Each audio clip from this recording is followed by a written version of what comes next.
Enlèvement mécanique et chimique de la corrosion par Antoine Doyon.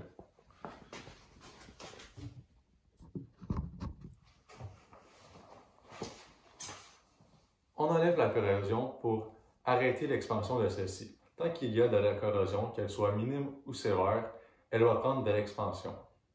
On peut enlever la corrosion mécaniquement ou chimiquement, tout dépendamment du type de corrosion, qu'elle soit sévère ou légère, dans le fond, au type qu'on fait face. La méthode utilisée ne sera pas la même. Donc, je vais vous montrer. Premièrement, pour l'enlever mécaniquement, on peut faire à la main avec du papier sablé et on l'utilise pour la corrosion, dans le fond, qui est légère. Ensuite de ça,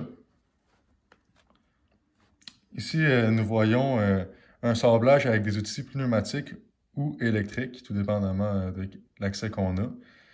Et c'est comme à la main, dans le fond, on commence avec un papier plus rugueux, un papier sablé qui est plus rugueux, et on finit avec un papier qui est plus fin.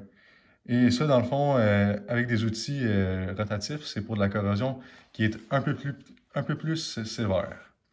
Ensuite de ça, nous avons le jet de sable. Je vais vous montrer une vidéo en quelques instants. Et dans le fond, c'est utilisé pour la corrosion légère et sévère.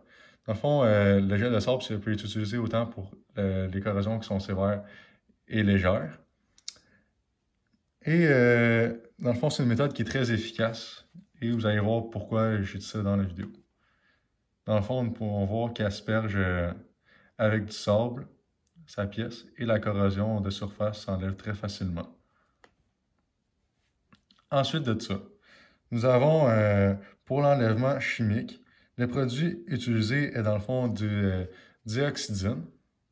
Et on utilise dans le fond l'enlèvement chimique pour de la corrosion légère sur de grandes surfaces. Et il faut absolument qu'on mette seulement du liquide aux endroits où il peut être nettoyé. Parce que dans le fond, comme nous pouvons voir, le dioxydine 124, comme il est écrit, c'est pour détruire la corrosion et pour laisser la surface propre.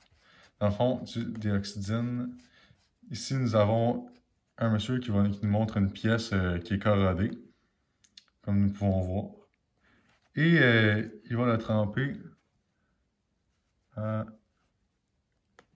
ici dans le dioxydine. Nous pouvons voir que ça fait une réaction chimique avec le liquide qui enlève la corrosion. Et à la fin du vidéo, nous pouvons voir que sa pièce n'a plus de corrosion du tout.